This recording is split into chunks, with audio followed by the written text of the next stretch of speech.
할렐루야, 반갑습니다. 여러분 주 안에서 무난합니다. 예수는 나의 힘이요 예수는 나의 능력이십니다. 오늘 여러분 이 말씀으로 여러분의 삶과 모든 것들이 말씀에 통하여서 변화될 줄 믿습니다. 하나님은 우리를 향한 놀라운 계획을 갖고 계시죠. 이 땅에 태어난 사람은 아무 가치 없는 사람이 한 명도 없습니다. 특별히 우리 크리스천들은 예수님께서 생명 주셔서 살리신 하나님의 자녀들입니다. 우리는 하나님께서 무한한 그의 영광으로 그의 찬송이 되게 하시려고 이 땅에서 우리를 인도하십니다.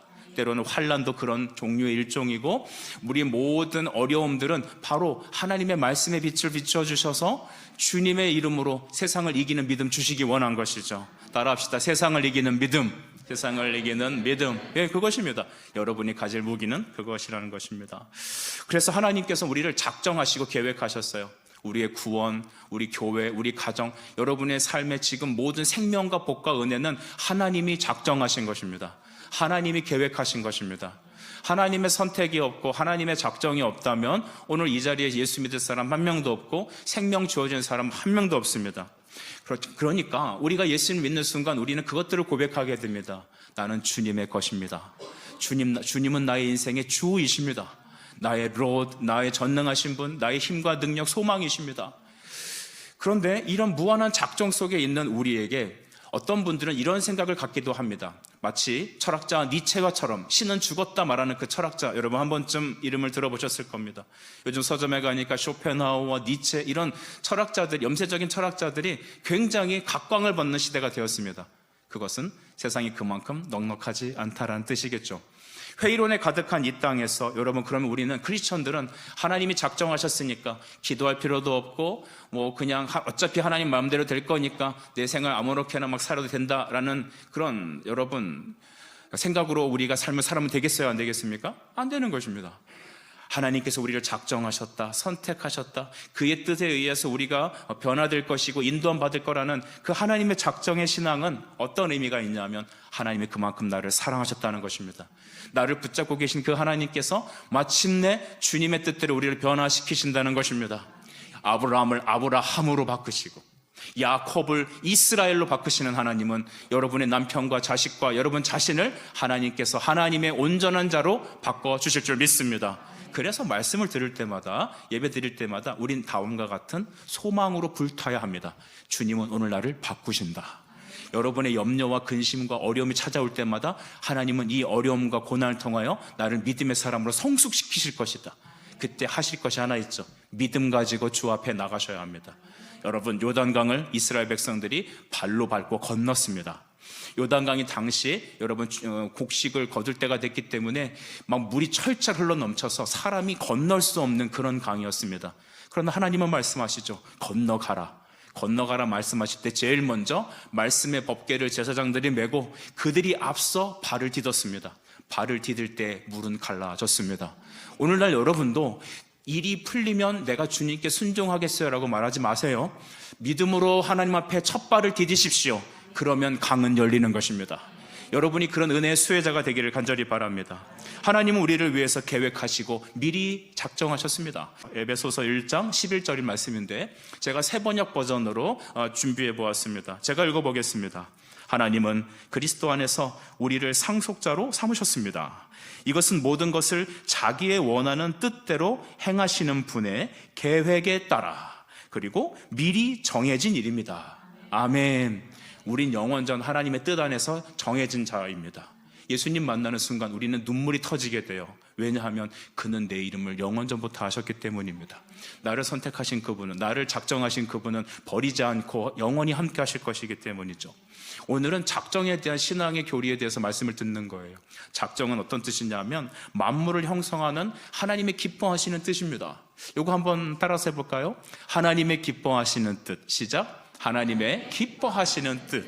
그것이 바로 창조된 이유이고 우리가 오늘 이 자리에 서 있는 이유인 것입니다.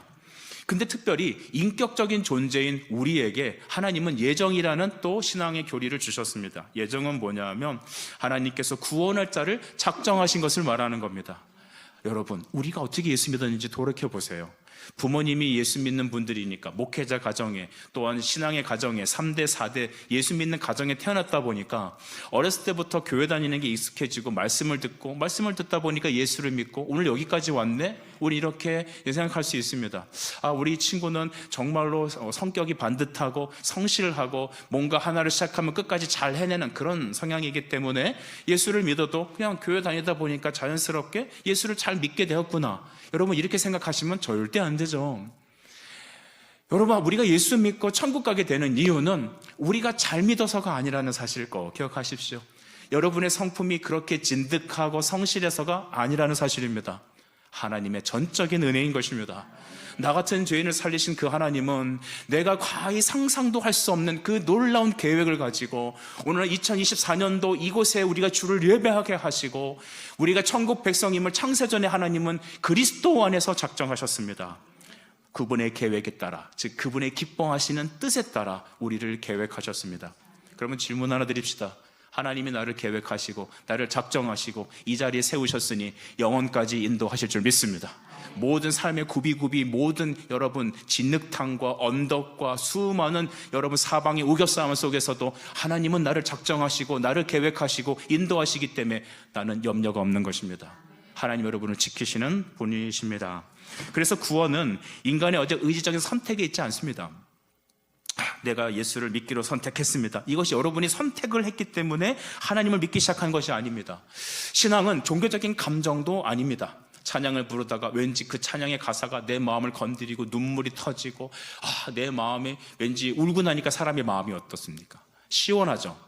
그래서 예배 때 울었는데 돌이키면서 가다 보니까 내가 시어머니한테, 죄송합니다 우리 계신 시어머니들, 여러분들은 안 그러시는데 이 시어머니한테 받았던 상처를 교회 가갖고 주여 하고 울다가 와보니까 속이 후련해. 은혜 받았나? 착각하지 마시기 바랍니다. 여러분, 신앙은 종교적인 감정이 아니에요. 우리가 말씀을 받으면 성령의 감화 감동을 받습니다.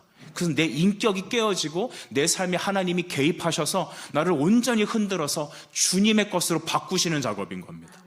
근데 감정은 그냥 인간적인 이모션이에요. 느끼는 필링이란 말입니다. 그래서 찬양 부르고 기도할 때 눈물 흘리고 막 똑같이 은혜 받은 것 같은데 삶의 현장으로 돌아가면은 그의 삶의 열매를 보면 그가 은혜 받은 자인지 아니면 감정에 휘둘린 자인지가 정말 명확하게 구분되는 거죠. 여러분, 가짜를 추앙하지 마십시오. 여러분, 또 우리 신앙은 노력의 결실도 아닙니다. 어떤 분들은 참 열심히 신앙생활을 하세요. 근데 우리가 신앙생활이라는 것을 자세히 보니까 교회 생활 열심히 하는 것이 신앙생활이라고 생각하는 경우가 있습니다. 틀린 건 아닌데 맞는 것도 아닐 수 있습니다. 열심히 봉사하는 거, 열심히 신앙이 좋아 보이죠. 역시 좋은 것입니다. 자원하는 마음이기 때문입니다. 앞에서 찬양하고 악기 연주하고 봉사하고 하는 모습들 너무나 아름답지 않습니까?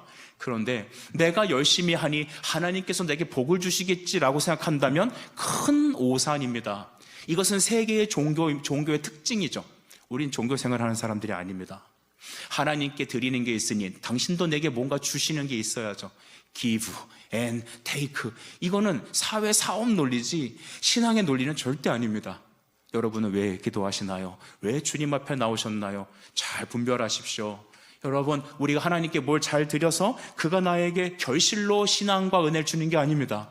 우린 죄인입니다. 하나님 앞에 의롭게 드릴 것이 아무것도 없습니다. 나 가진 거 죄뿐이니. 여러분 그 찬양 아십니까? 내가 가진 것은 주님께 드릴 건 죄밖에 없어요. 그러니까 예수님과 상관없이 성령으로 회복되지 않고 은혜로 말씀을 붙여 믿음으로 행하지 않는 모든 것들은 세상에서 봤을 때는 의로운 행동입니다. 세상에서 보면 둘도 없는 천사 같은 사람입니다. 그런데 믿음으로 행하지 않는 그 모든 것들을 하나님의 눈으로 보게 되면 그는 악한 것입니다. 선행도 믿음으로 하지 않으면 악한 겁니다. 다른 사람을 위해서 내 생명을 던져줄지라도 사랑 없으면 그것은 아무것도 아닙니다. 진리와 심오한 어떤 능력을 행한다 할지라도 사랑 없으면, 구속하신 예수님의 보혈의 은혜와 성령의 능력과 믿음 없이 행하면 그것은 뭐냐 하면, 따라서 해주시겠습니까? 울리는 꽹과리라. 시작. 울리는 꽹과리. 빈술에 요란한 겁니다. 우리 안에 믿음 없으면, 성령으로 새롭게 되지 않으면 그 어떤 노력을 해도 그것들은 여러분 아무것도 아니라는 것이죠. 하나님께서는 오늘 다윗을 통하여서 전능하신 하나님을 찬양하고 예배합니다. 여러분, 구원받은 성도들의 마땅한 것은 하나님을 찬양하는 것이죠. 주님을 범사에 인정하는 것입니다. 여러분이 콧노래가 나올 거예요. 나 주님의 기쁨 되기 원하네. 학교 갈 때, 회사 갈 때, 천부의 의지 없어서 주님 나를 도우시니 나 기뻐합니다. 여호와 이래 여호와 이래. 이런 찬양으로 만약에 여러분 콧노래를 부른다? 여러분 안에 성령이 가득한지 믿으시기 바라요. 그런데 범사에 이런 사람이 있습니다. 교회 다니면 뭐하나, 정말 짜증난다. 그러면 뭐가 임한다고요? 짜증이 임하는 겁니다. 그러니까 아침부터 짜증난다 하면 돼야 한대요? 절대 안 되는 거예요. 여러분, 말이 정말 중요한 거예요. 다윗은 하나님을 찬양하고 있어요. 다윗이 여러분 형편이 좋아서 찬양했겠습니까? 아닙니다. 시편에 나오는 다윗의 시의 대부분은 그의 인생의 최극단에 이르렀을 때, 가장 비참할 때, 심지어는 사울에게 쫓겨서 목숨을 잃을 법한 그런 아주 절제절명의 위기 속에서 하나님을 찬양하고 하나님을 만나고 주옥 같은 시편들이 터져 나오기 시작했습니다. 그래서 고난은 성도에겐 영적 축복이죠. 하나님을 만날 수 있기 때문에 그렇습니다. 하나님은 여러분의 인생의 고난을 그리 오래 놔두지 않습니다.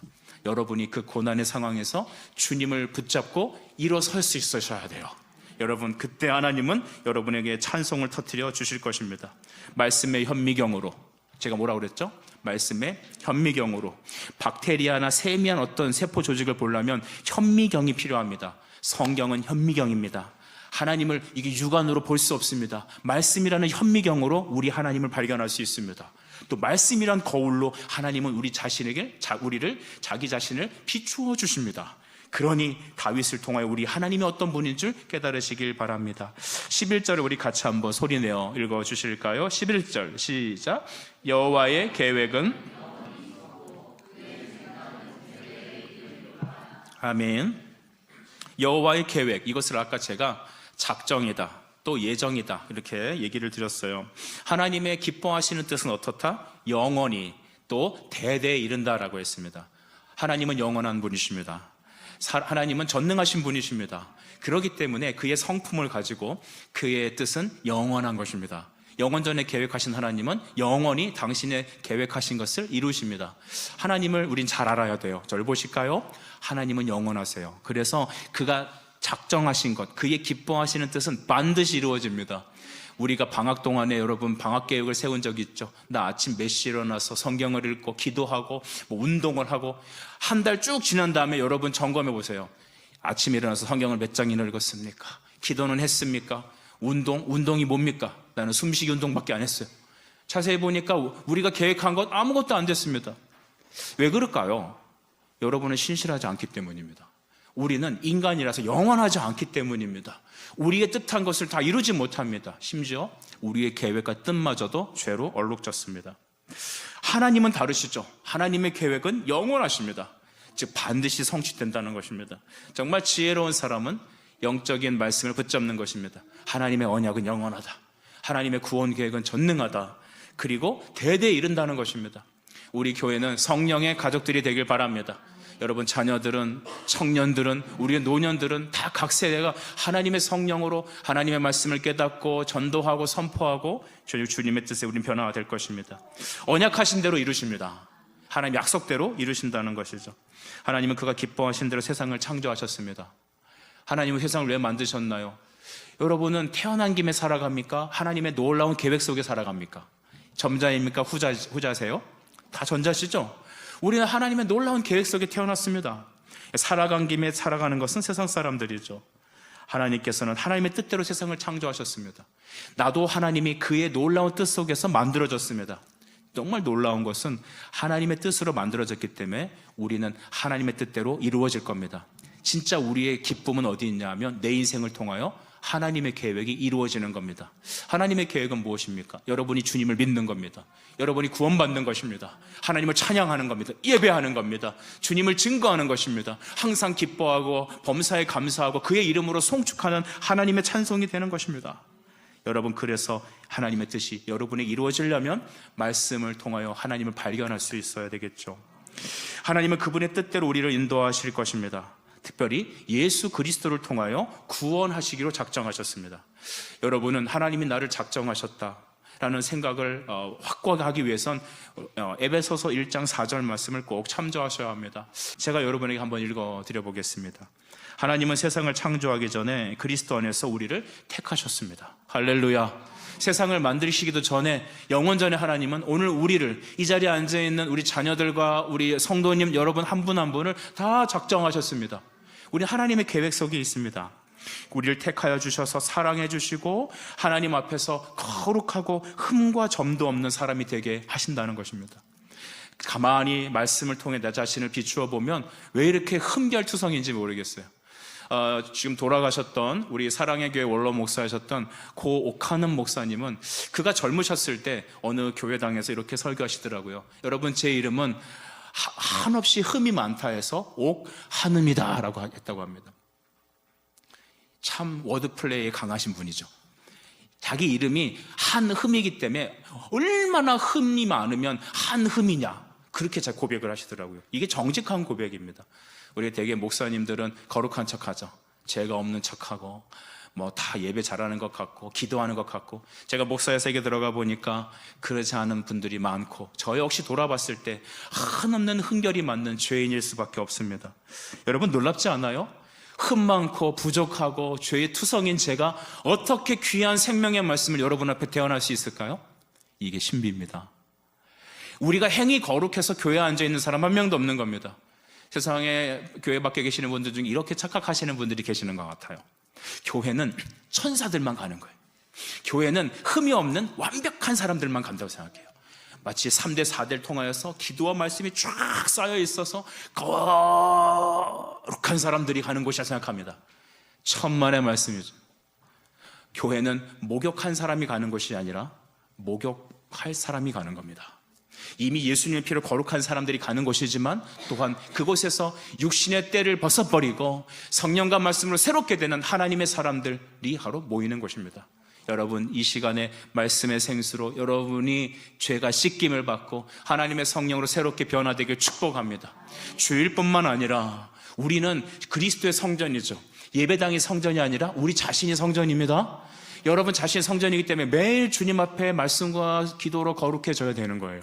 일주일 내내가 여러분이 예배자가 되기를 간절히 바랍니다. 하나님께서 우리가 영원하신 하나님의 계획 속에 있다는 것은 영원전에 하나님이 우리를 창조하시기로 계획하셨기 때문입니다. 나를 창조하신 분은 하나님이세요. 나를 지금도 붙잡고 계시는 분은 하나님이십니다. 여러분, 부모님 기대지 마세요. 남편 기대지 마세요. 자식도 의존하지 마세요. 제일 불쌍한 사람들입니다. 사람 기대는 거 정말 불쌍한 겁니다. 이 자리에 우리 자녀들이 크게 되면 자녀들이 친구같이 느껴지는 것 같아요. 자녀들이 마치 나에게 남편의 대형물처럼 느껴지기도 해요. 정말 자식이 없으면 살 수 없는 것 같아요. 부모님이 없으면 나는 아무것도 못할 것 같아요. 여러분, 다 잘못된 거예요.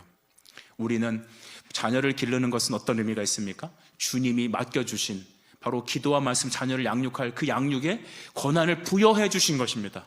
하나님이 기르십니다. 그는 믿음으로 독립시키고 예수님의 사람으로 세우는 것이 여러분의 목적입니다. 우린 자식 기대지 않습니다. 남편도 기대지 않습니다. 서로 의존적 존재는 맞지만 무조건 기대면 안 됩니다. 아내 기대도 안 됩니다. 누구만 기대해야 됩니까? 예수님만 기대해야 합니다.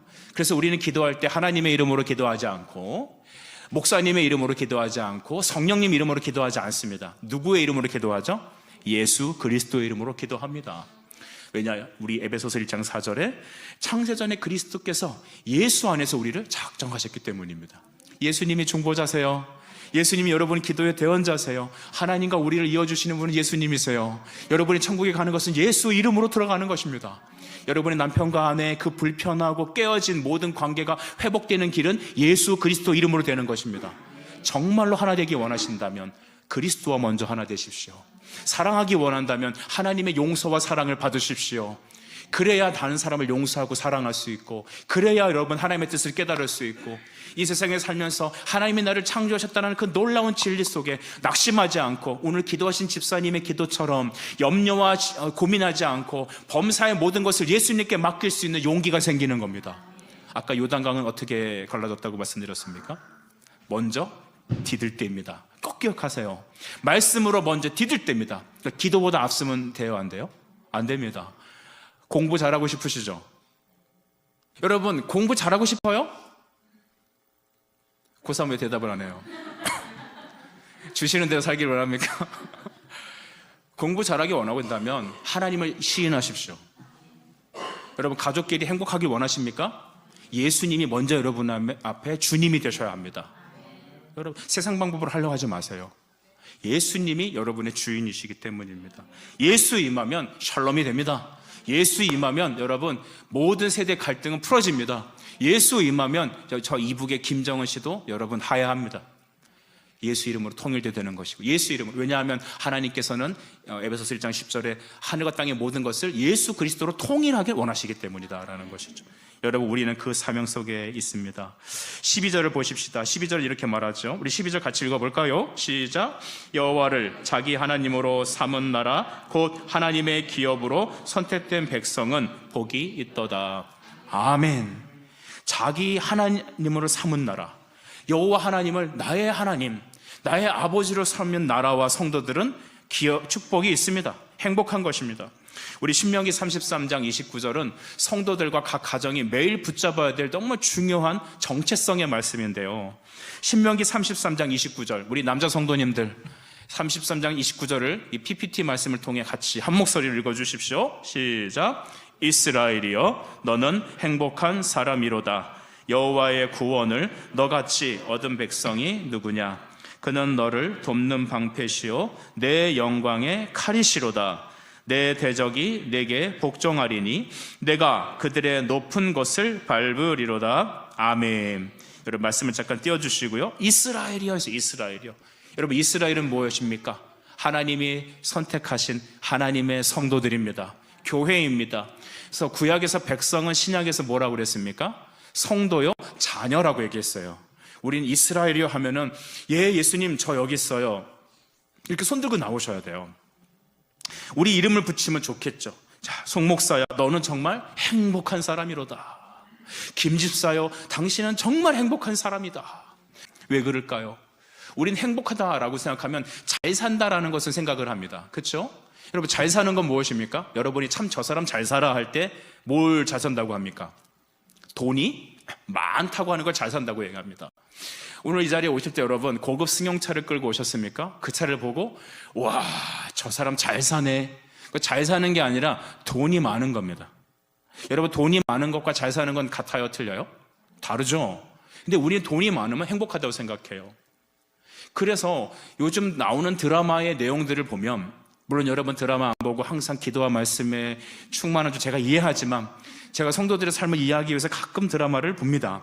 드라마를 보면 막 부잣집들의 모습이 나와요. 근데 긍정적인 모습은 별로 없는 것 같아요. 저도 큰 교회에서 교구 사역자로 사역하다 보니까 가족들마다, 돈이 있는 집마다 자꾸만 행복한 일이고 하냐, 없어요. 물론 가난해서 돈적으로 문제된 일은 별로 없는데, 뭐가 문제냐면 돈이 많으니까 형제들끼리 싸우는 거예요.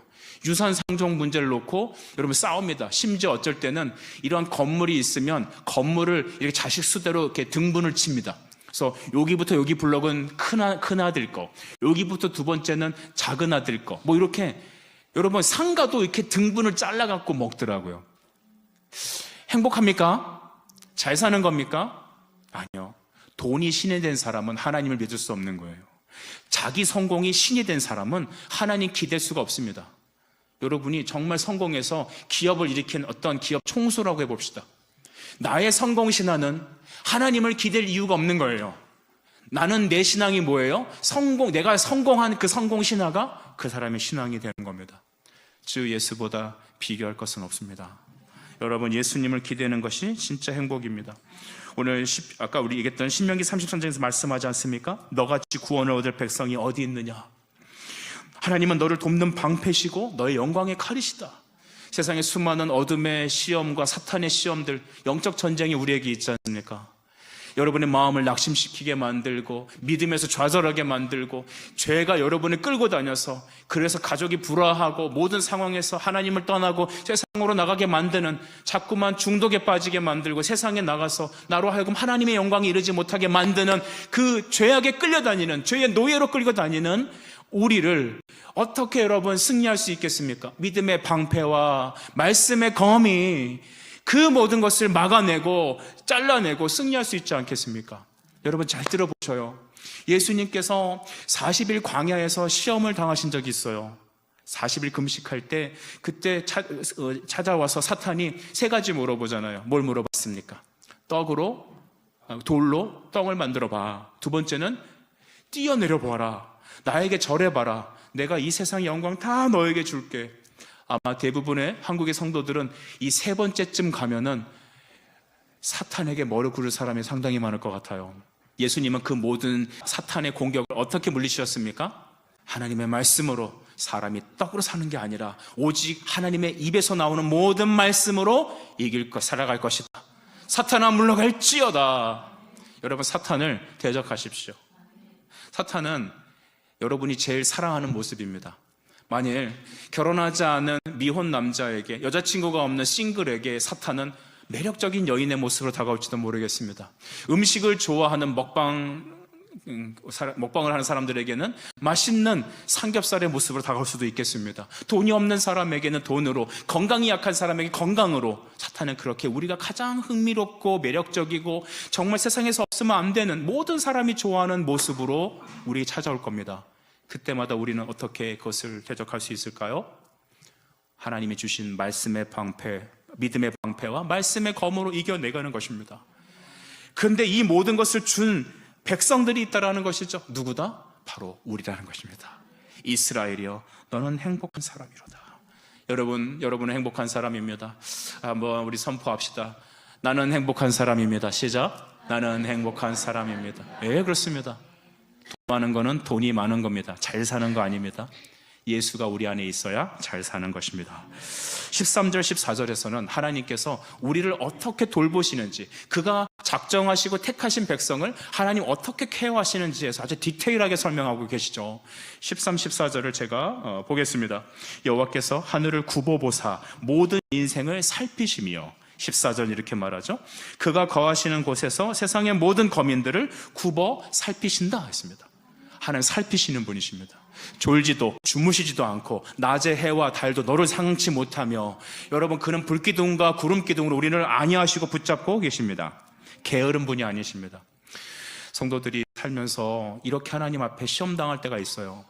우리도 하나님께 시험당할 때가 있는 것 같아요. 그 시험은 뭐냐 하면 하나님이 내 기도에 즉각 응답하지 않을 때입니다. 두 번째, 내가 바라는 대로 하나님께서 행하지 않으실 때입니다. 세 번째, 아무리 부르짖어도 응답이 없을 때입니다. 이거 정말 미칠 지경입니다. 여러분, 그런 거 경험해 보셨나요? 지금 당장 하나님께서 이 일을 하셔야 돼요. 지금 하나님께서 나의 부모님을 살리셔야 합니다. 지금 하나님의 내 인생에 개입하셔서 놔두지 마시고 내 사업에 도움을 주셔야 합니다. 우리 아들, 우리 자식들, 내 주변에 하나님 지금 임재하셔야 합니다. 부르짖습니다. 어떤 목사님께서 컨퍼런스를 참여하셨는데 제가 그 목사님을 이렇게 섬기는 그런 조장이었습니다. 그 목사님이 마지막 날 이렇게 얘기합니다. 여러분 목사님들, 되게 의연한 표정으로, 저희 교회가 이제 매각돼서 넘어갈 위기에 놓였습니다. 아마 오늘 이 컨퍼런스를 끝나고 돌아가면 수일 내에 결과를 통보받을지 모르겠습니다. 하지만 저에게 대안이 없습니다. 저 아무 대안이 없어서 그냥 하나님 앞에 말씀 들으러 왔습니다. 근데 3박 4일 동안 저는 이제 은혜를 받고 다시 제가 있는 교회로 돌아갑니다. 무슨 일이 있을지, 무엇을 만날지 저는 잘 모르겠습니다. 그러나 교회가 없어져도 저는 하나님의 뜻인 줄 알고 감사하겠습니다. 교회를 계속하게 한다면 저는 주님을 위해, 영혼을 위해 뛰겠습니다. 살든지 죽든지 저는 하나님의 것입니다. 그때 우리는 아무 말도 못했습니다. 여러분이 목회를 하니까 남사정 모르겠죠. 사업한다고 생각해 보십시오. 목회자들은 그게 무슨 마음인지 알 것 같아요. 교회를 문 닫아 나의 평생의 모든 시간과 에너지를 쏟아 갈아 넣었던 이 교회를 나는 더 이상 목회를 못하게 된 상황에 놓았을 때, 여러분 목회자의 마음은 심히 절망스러울 겁니다. 하나님 부르짖었겠지 않았겠습니까? 도울 사람 하나도 없고 하나님 도와달라고 기도하고 마지막 며칠 앞에 통보를 받고 이 컨퍼런스에 참여한 것이죠. 저는 그 후에 그 목사님의 상황을 알지 못합니다. 하지만 떠날 때 함께 악수하고 손을 가는 그 목사님의 얼굴은 그렇게 밝을 수가 없었습니다. 하나님의 응답은 언제 임하는가? 하나님의 응답은 어떻게 시작되는가? 우리 안에 샬롬이 시작될 때 하나님은 일하기 시작하는 겁니다. 평화 평화로다. 하늘 위에서 내려오네. 여러분, 하늘에서 내려오는 평화를 경험하십시오. 세상이 줄 수 없는 위로가 있습니다. 주님이 나를 작정하시고 붙잡고 일하고 계시다는 것을 우리는 부인할 수 없습니다. 지금 눈에 보이지 않아요. 하지만 찬송가의 어느 가사처럼 이 눈에 아무 증거 아니 보여도 믿음만을 가지고 늘 걷고, 이 귀에 아무 소리 들리지 않아도 다 같이 따라합시다. 하나님의 약속 위에 서리라. 아멘. 믿음은 보이는 게 아니에요. 보이지 않는 거예요. 바라는 것들이 실상입니다. 우리 믿음의 선배들은 그렇게 주님을 겪었습니다. 중요한 것은 하나님이 우리를 굽어 살펴보신다는 것입니다. 신명기 31장 8절은 이렇게 말합니다. 여호와 그가 내 앞에 가시며 너와 함께 하사 너를 떠나지 아니하시며 버리지 아니하시리니 너는 두려워하지 말라, 놀라지 말라. 그가 네 앞에 행하신다라. 우리 사랑하는 김 집사님 4월 달에 또 외국 출장 계획이 있으시잖아요. 하나님 말씀하십니다. 여호와가 내 앞에 가시며. 여러분, 우리 자녀들 두려워하지 마세요. 여러분, 오늘의 작은 실패 괜찮아요. 하나님은 여러분을 궁극적인 승리로 이끄실 것입니다. 여러분을 버리지 아니하시고 놓지 않으십니다. 굽어 살펴보시는 하나님. 하나님은 세상에 대해서 별로 관심이 없어요. 세상 사람들에 대해서 별로 관심이 없어요. 일반 은총적인 은혜를 주시고, 열심히 공부하면 성적 잘 나오게 하고, 밥 열심히 잘 먹고 운동 열심히 하면 건강하게 해주세요. 그게 일반적인 은혜예요. 믿든지 아니 믿든지 공통적으로 주신 은혜입니다. 예수 믿는 가정에만 여러분 비가 내리고 그 집 농사만 잘 되는 게 아닙니다. 땀을 흘리면 곡식이 나오게 되어 있습니다. 이게 일반적인 은혜입니다. 그런 특별한 은혜는 뭐냐? 하나님 우리 구원을 위해 일하신다는 겁니다. 여러분을 버리지 아니하시고 말씀으로 붙잡고 계시다는 겁니다. 사탄이 이거를 흔들어 놔요. 야, 넌 하나님한테 버림받은 자야. 너 기도해도 응답이 없지 않냐? 너 끝났어. 그 율법의 정죄와 죄와 우리를 감아 싸매서 죄악의 마음으로 끌어내리는 그 우리 속에 있는 그 또 다른 그 악한 마음들, 여러분 어떻게 극복할 수 있을까요? 예수님만이 답입니다. 그래서 바울은 얘기했어요. 나는 날마다 죽노라. 뭐가 죽을까요? 나 옛사람이 죽는 거예요. 내 안에 있는 죄성이 십자가에 못 박혀 죽게 되는 겁니다. 우리의 자랑은 예수님의 십자가입니다. 우리의 붙잡을 것은 하나님의 말씀입니다. 여러분이 바라보는 것은 바로 그 시한적인 앞의 성공과 행복이 아니라 영원한 천국에 계신 예수님의 표대, 그 그리스도를 표대로 삼아 달려가는 겁니다. 그런 사람들 되시기를 축복합니다. 15절은 마지막 이렇게 얘기하시죠. 15절 눈으로 읽어주시겠습니다. 그는 그들 모두의 마음을 지으시며 그들이 하는 일을 굽어 살피시는 이로다. 아멘. 하나님은 모든 사람의 마음을 지으셨습니다. 여러분, 하나님 우리의 마음을 지으셨어요. 나를 지으신 주님, 내 안에 계시고 내 이름을 부르시며 주님이 나를 부르실 때 나는 그때 아버지라고 고백할 수 있는 겁니다. 로마서 8장 27절 우리 말씀 띄워주시고 성도님들 우리 같이 한번 읽어주십시오. 시작. 사람의 마음을 꿰뚫어 보시는 하나님께서는 성령께서 하나님의 뜻을 따라 성도를 대신하여 간구하시기 때문입니다. 아멘. 사람의 마음을 지으신 주님은 사람의 마음을 꿰뚫어 보십니다. 여러분, 하나님은 중심을 보시는 분이십니다. 중심을 보시는 하나님. 우리의 어떤 마음을 기뻐하시냐 하면 대단한 마음을 기뻐하는 게 아닙니다. 상한 마음을 기뻐하세요. 여러분, 예수님은 이 바리새인들의 기도를 즐거워하셨습니까? 아니에요. 저 외식 덩어리라고 그랬습니다. 외식은 뭐냐면 회바른 무덤 같은 거예요. 무덤 위에다 잔디밭을 깔고 대리석으로 번들번들하게 아주 명당이라 하는 데다 쫙 하고 무덤을 세웠어요. 근데 실상 그 무덤 안에는 뭐가 있습니까? 썩은 것이 있잖아요. 예수님 앞에 회개하지 않은 심령은 여러분 회를 바른 무덤과 같아요. 그 겉에 물은 번지르한 점 무슨 의미가 있겠습니까? 이 얼굴이 번지르한 점 무슨 의미가 있겠습니까? 이 하차감이 좋은 승용차를 몰고 다니면 무슨 의미가 있겠습니까? 그 속에는 시커먼 죄악으로 가득한데 번민으로 가득하고 고민으로 가득하고 세상에 붙잡혀서 그냥 끌려다니는 죄의 노예로 살아가는 그 인생 비참한 겁니다. 그냥 겉모습만 번지르한 겁니다. 하나님께서는 사람의 마음을 꿰뚫어 보시고 우리를 지으셨습니다. 속 사람의 마음을 지으셨습니다. 그래서 하나님께서는 우리가 성령의 뜻을 따라 하나님께 간구하기를 기뻐하시는 것이죠. 15절에 하나님 모든 말씀을 지으셨고 또한 그 모든 일을 굽어 살피신다고 했습니다. 하나님은 우리를 건져내셔서 우리를 위에서부터 내려오셔서 우리의 중심을 붙잡고 계십니다. 맞추어 주셨습니다. 우리에게. 그러니까 이 땅의 모든 사람들을 다 도와주시는 게 아닙니다. 자, 저를 보십시오. 성도들의 놀라운 특징이 뭐냐? 요한복음 14장 14절에 있습니다. 식사예요. 여러 번 말했잖아요. 내 이름으로 구하라 하셨어요. 내가 어떻게 하시리라? 시행하시리라. 한 말씀대로 우리 기도합니다.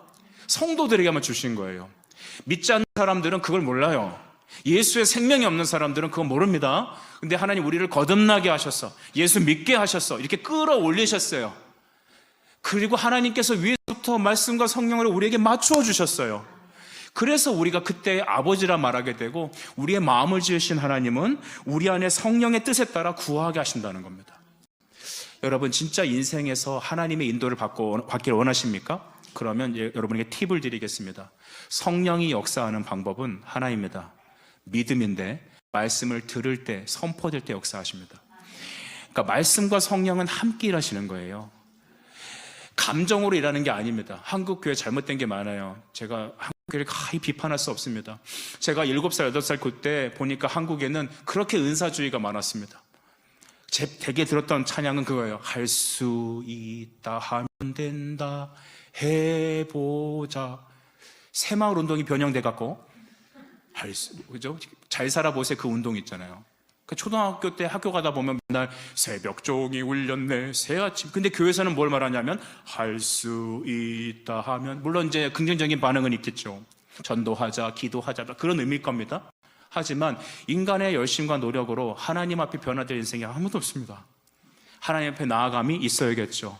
그런데 분명히 중요한 것은 무엇이냐면 하나님이 우리를 굽어 살피신다는 것을 깨달아야 합니다. 하나님이 우리를 살펴주십니다. 그래서 우리 빌립보서 2장 13절은 여러분이 기도할 때 정말 중요하게 붙잡아야 될 말씀이에요. 하나님은 성령으로 우리 안에 일하시는 거예요. 우리 안에 일하시는 하나님은 우리에게 성령의 소욕을 주십니다. 소망을 주십니다. 여러분 말씀을 듣고 은혜 받을 때 우리 안에 하나님을 향한 거룩한 소망이 생기잖아요. 소원이 생기잖아요. 내 모든 소원 기도의 제목이 되지 않습니까? 예수님 닮기 원하는 마음이 생기잖아요. 하나님을 위해 나 자신을 드리고 싶잖아요. 그렇죠? 그래서 선교지 가게 되고요. 그래서 거룩한 뜻을 따라 예수를 따라가게 되고요. 예수님을 증거하고 싶게 되고요. 범사의 콧노래 나오게 되는 겁니다. 예수 믿어야 된다고 영혼을 놓고 기도하게 되는 것입니다. 저 너무 감사한 게 우리 온셈의 교회 성도들이 한 1년 남짓된 시간 동안 함께 교회에서 말씀 듣고 예배하며 살면서 우리 성도들의 변화된 마음은 무엇이냐 하면 영혼을 향한 간절한 마음이 생겼기 때문입니다. 저 영혼을 놔두면 지옥 갈 텐데 라는 생각이 드니까 밤에 잠이 안 오고 눈물이 나오고 콧물이 나오고 하나님 앞에 거룩한 뜻을 따라 내가 전도자가 되게 해달라고 기도하는 사람들이 생겼다는 것입니다. 여러분에게도 그런 간절한 마음이 생길 겁니다. 이거 자기 노력으로 되는 게 아니에요. 할 수 있다 하면 된다 아니에요. 이 찬양을 100번 불러보세요. 안 돼요. 할 수 없는 나를 보고 좌절감에 빠지고 율법의 정죄에 매이고 에라 모르겠다 하고 포기하게 되는 거거든요. 그런데 성령에 붙잡힌 사람은 성령의 소욕으로 기도하게 됩니다. 우리가 하나님의 소망으로 품고 기도하게 될 때 하나님은 그 기도를 들으시고 주의 뜻을 이루시는 겁니다. 그때 이루어지는 말씀이 요한복음 14장 14절인 거예요. 내 이름으로 구하라. 소원하는 하나님의 뜻을 따라 구하라. 저 어제 고3 두 친구랑 같이 저녁 늦게까지 밥을 먹고 우리 잠깐 얘기를 나눴는데 소망에 불탈 수 있었습니다. 여러분 우리 아이들 기도해 주세요. 매일매일 이름을 불러가면서 기도하세요. 유이까지, 위에 있는 고등학교 3학년 아이 때부터 밑에 있는 유이까지 쫙 기도해 주십시오. 우리 성도들 아이들을 위해서. 이 아이들은 기도를 먹고 자랄 것입니다. 그리고 그들은 하나님의 소망으로 불타서 주의 사람이 될 것입니다. 이것을 하나님의 창세전에 그의 뜻에 따라서 작정하셨습니다. 오늘 말씀을 마치면서 우리가 주님을 바라보죠. 여러분 하나님 우리를 왜 작정하셨을까요? 왜 우리 마음대로 살게 냅두지 않으시고, 그렇죠? 그냥 지옥만 안 가게 해주시면 되지 않을까요? 왜 우리 인생의 디테일에 관여하셔서 우리가 원하지 않는 고통도 겪게 하시고 우리의 부족한 걸 주시고 왜 내 마음대로 살지 못하고 자꾸 하나님의 뜻을 찾게 만드실까요? 그것이 축복입니다. 하나님은 계획하신 대로 그의 뜻을 이루어 가십니다. 우리의 기쁨, 우리의 행복은 그 하나님이 나를 향한 계획을 발견하는 것입니다. 성경에 있습니다. 말씀의 현미경을 통해 봐야 보이는 것이죠. 말씀의 거울을 비추어야 하나님을 만날 수 있는 겁니다. 우리 이 시간 그 하나님께 나아가십시다. 우리를 작정하고 우리에게 산 소망 주신 그분, 우리 하나님께서 나를 작정하시고 이끄신다는 그 말씀을 붙잡을 때 우리는 큰 격려와 위로와 능력이 솟아나는 것입니다. 하나님이 나를 작정하셨는데, 나는 하나님의 것인데, 나의 평생을 그가 인도하신데, 내가 오늘 이렇게 잠깐 잘못됐다고, 내가 약간 부족하다고, 내가 왜 낙심해야 되나, 내가 왜 두려워해야 되나, 나의 인생에 이 핸디캡과 이 쓴뿌리가 있다고 내가 하나님께서 나를 구원하시고 바꾸시지 못하실까? 아닙니다. 하나님은 전능하신 분이십니다. 여러분을 반드시 흠과 점과 티가 없는 사람으로 일으키실 것입니다. 지금은 믿음이 없어 보이지만 하나님은 일으키실 겁니다. 지금은 하나님과 상관없이 사는 것 같지만 하나님은 그를 하나님의 사람으로 바꾸실 겁니다. 그의 작정과 계획이 우리에게 큰 힘과 능력이 됩니다. 이 세상을 이길 힘 오직 예수 그리스도이십니다. 그러니 우리 이렇게 고백합시다. 주님, 이 몸은 주님의 것입니다. 주님, 나는 당신의 것임입니다. 나의 소망, 나의 위로 오직 예수 그리스도이십니다. 여러분 남은 인생을 이렇게 영광스럽게 하나님의 찬송으로 살아가십시오. 나의 하나님께서 평생에 우리 하나님이 되시고 나를 선택하시고 이 하나님 나를 선택하시고 붙잡으신다는 것은 큰 힘과 위로와 능력이 됩니다. 세상을 이긴 믿음으로 주님 앞에 다시 서겠습니다. 오늘 우리와 함께하여 주시옵소서. 주님, 이 몸은 주님의 것이오니 나의 소망, 나의 힘, 능력, 생명 오직 주님이십니다. 인도해 주시옵소서. 주님 한번 부르고 동성으로 기도하겠습니다. 기도합시다.